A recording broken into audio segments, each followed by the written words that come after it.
우리 민족은 우리 스스로 착하다, 타인을 잘 돕는다고 말하곤 합니다. 한국인은 선한 품성을 가진 백이민족이라는 말을 들으며 자란 사람들도 많죠. 그렇다면 외국인들도 한국인이 선하다는 생각을 가지고 있을까요? 해외 매체에 등장하는 한국인의 모습을 보면 외국에서 한국인을 어떻게 바라보는지 비교적 객관적으로 파악이 가능한데요. 한국은 빠른 성장 속도만큼 계속해서 이미지가 바뀌어 왔습니다. 1980년대 한국의 이미지는 그야말로 미지였는데요. 이 당시 이웃 국가인 중국은 동방의 신비, 일본은 사무라이와 닌자로 잘 알려져 있었지만 우리나라는 존재 자체를 모르거나 잘못 알고 있는 경우가 많았습니다. 1972년에서 1982년까지 11시즌이나 방영된 미국 드라마 매쉬에서는 한국의 야자수가 나오는가 하면 한국 여성들이 기모노를 입고 다니는 이상한 장면들이 나오기도 했고, 심지어는 한국의 가난한 형제가 한 명의 부인을 공유하는 괴상한 풍습까지 나왔죠. 1990년대 들어서는 LA 폭동과 북한 문제로 한국인이 독한 이미지를 가지기도 했습니다. LA 폭동 당시 한인타운에 거주하던 한국인들이 화기로 무장한 후 순식간에 진지와 지휘 체계를 구축하여 폭동으로부터 생명과 자산을 성공적으로 방어해낸 사건은 미국에서 지붕 위의 한국인이라는 신조어가 만들어지고 한국인에 대한 이미지가 확 바뀌었을 정도로 아주 큰 충격을 주었죠.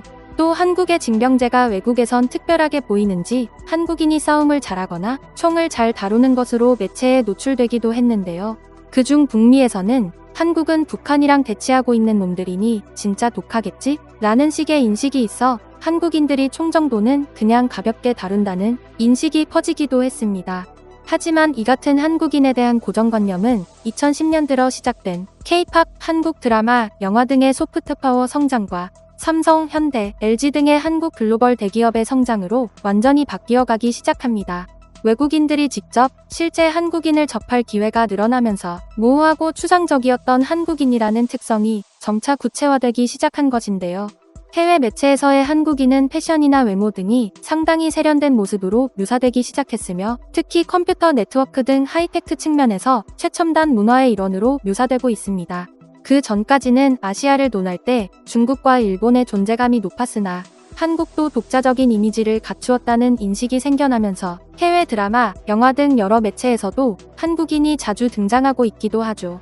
한편 한국의 소프트파워 성장과 함께 한국의 정문화가 알려지면서 외국인들 사이에서는 한국인들이 친절하다는 인식도 있습니다. 한 외국인이 작성한 한국인들을 만나고 놀랐다는 글이 화제가 되기도 했는데요. 그러면 해외 초대형 커뮤니티 사이트 레딧에 올라온 글을 잠시 소개해드리겠습니다. 내가 한국에서 지낼 때 나는 함께 일했던 한국인 통역사 친구의 도움으로 울릉도라고 불리는 봉해의 작은 외딴 섬을 방문했었어. 그 친구는 울릉도라는 섬이 외국인들 사이에서는 비교적 알려지지 않은 반면 현지인들에게는 꼭 한번 가보고 싶은 지역이라고 말해줬고, 나는 이곳이 그 어떠한 서구적인 것 없이 온전하게 한국 문화에만 몰입할 수 있는 곳이라고 생각했지. 그렇게 떠난 울릉도 여행 자체는 순탄하고 별일 없었지만 본토로 돌아가려는 순간 순탄하고는 거리가 먼 사건들이 일어나기 시작했어.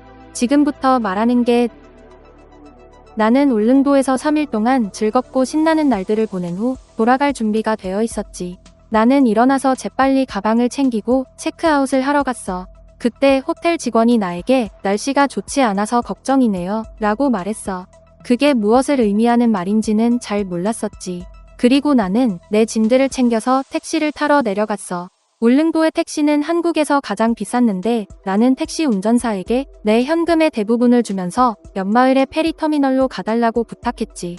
택시 기사는 뭔가 혼란스러워하는 것처럼 보였지만 어쨌든 급히 터미널로 갔었지. 그런데 내가 도착했을 때 터미널은 완전히 비어 있었어. 내가 30분 정도 일찍 오기는 했지만 짐을 싣기 위해 정박해 있는 페리조차 없었어. 모든 문이 잠겨 있었고 말이야. 이때 난 엄청 당황스러웠지. 나는 어쩔 줄 모르고 약 10분 정도 걸어 다니다가 처음 묵었던 마을이 도동으로 돌아가는 시내버스를 타기로 했지. 도동에 다시 도착했을 때는 비가 제법 세차게 내리고 있었고 바람이 크게 불었어. 나는 결국 파출소로 향했지.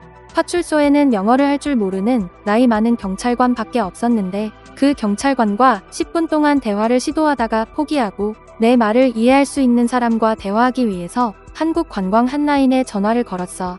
전화를 받은 담당자는 충격적인 말을 전해줬는데 오늘은 페리가 오지 않을 것이며 일본 남부해안에 2개의 태풍이 와 있기 때문에 언제 페리가 재개될지도 확신할 수 없다고 내게 말해줬어. 이후 경찰서를 나서던 나는 또 다른 문제에 봉착했어. 택시를 탈 때 현금 대부분을 준 탓에 나한테는 한화 25,000원밖에 없었던 거야. 내 은행 계좌에는 많은 돈이 있었지만 그 계좌에서 돈을 출금하는 것에도 큰 문제가 생겼었어. 울릉도에 오기 전에 나는 긴급 자금으로 사용하기 위해 약 30만 원을 인출했었어. 울릉도는 동해의 외딴 섬인데도 불구하고 은행이 있어서 필요하다면 추가로 현금을 인출하는데 큰 문제가 없을 것이라 판단했었거든. 하지만 울릉도에 도착하고 나서 깨달은 것은 울릉도에 있는 은행의 ATM에서 현금을 인출하기 위해서는 IC카드가 있어야 한다는 것이었어. 불행하게도 내 직불카드 중 그 어느 것도 IC칩이 없어서 나는 여행 중에 어떤 현금도 인출할 수 없었어. 또한 나는 이 섬에서 못 나가고 체류하게 될 줄은 꿈에도 몰랐었기에 계획했던 대로 모든 돈을 다 써버렸고 그 결과 당장 호텔에서 하룻밤을 더 지낼 수 있을 만큼의 돈도 없었지. 어찌할 줄을 모르고 있다가 일단 내가 묵었던 호텔로 돌아갔어. 그곳에서 호텔의 주인장에게 내 사정을 설명했는데 다행스럽게도 그들은 나를 도와줄 수 있다고 말했어. 호텔에서 운영하는 식당으로 가서 내 직불카드로 200달러를 결제했고 그에 상응하는 한화를 받을 수 있었지. 그건 나에게 아주 큰 도움이 되었고 기꺼이 나를 도와준 그들에게 너무 감사했었어. 이뿐만 아니라 내 처지를 동정하는 동네 식당 주인들로부터 적어도 2번의 공짜 식사를 제공받았었지. 그 덕분에 나는 나흘 후에 무사히 포항으로 돌아가는 페리를 탈 수 있었어. 울릉도에 방문했다가 기상악화로 발이 묶였던 외국인은 한국인들의 도움 덕에 무사히 돌아올 수 있었다며 한국인의 친절함을 칭찬했는데요. 이 글을 본 외국인들은 자신들도 울릉도에서 친절을 겪었다며 경험담을 공유했습니다. 나는 울릉도 북서부 버스 정류장에서 버스를 기다리고 있었어. 거긴 버스가 자주 안 다니는 걸 다들 알아. 그런데 갑자기 어떤 사람이 반대편 길에서 멈춰서더니 우리한테 한국어로 말을 걸었어. 어디 가세요? 타세요. 이 사람은 경치 좋은 길로 갔어. 45분이면 가는 길을 2배는 걸려 돌아갔어. 그러면서 저기는 박씨네 집인데 소가 많고 저기 있는 게 소똥입니다. 같은 설명을 해줬어. 그렇게 그 사람은 1시간 반 동안이나 우리만의 가이드가 되어줬어. 도동에 내려서 우리는 점심 대접을 하려고 했는데 그 사람은 마다했어. 그리고는 몇몇 할머니들이 근처에 있었는데 그에게 투어를 해주냐고 묻더라고. 그 할머니들은 웃음을 터뜨렸지. 이렇게 공짜 투어를 받은 적은 한 번도 없었는데 진짜 고맙고 멋졌던 것 같아. 미국의 유명 배우 신시아 닉슨은 일본에 방문했을 당시 한국에 대해 어떻게 알고 있냐는 질문에 20년 전 대학 시절 한국에 방문한 적이 있다. 여행 중 무거운 가방을 들고 버스를 탔는데 아주머니가 묻지도 않고 가방을 받아준 것이 너무 인상적이었다며 한국은 매우 친절한 나라이고 한국의 친절함은 뉴욕에서 생각할 수 없다고 극찬했습니다. 그러면 우리의 문화인정을 앞으로도 잘 지켜나가길 바라면서 오늘 영상은 여기까지 하도록 하겠습니다. 영상이 마음에 드셨다면 구독과 좋아요, 알림 설정 부탁드립니다. 끝까지 시청해주셔서 감사합니다.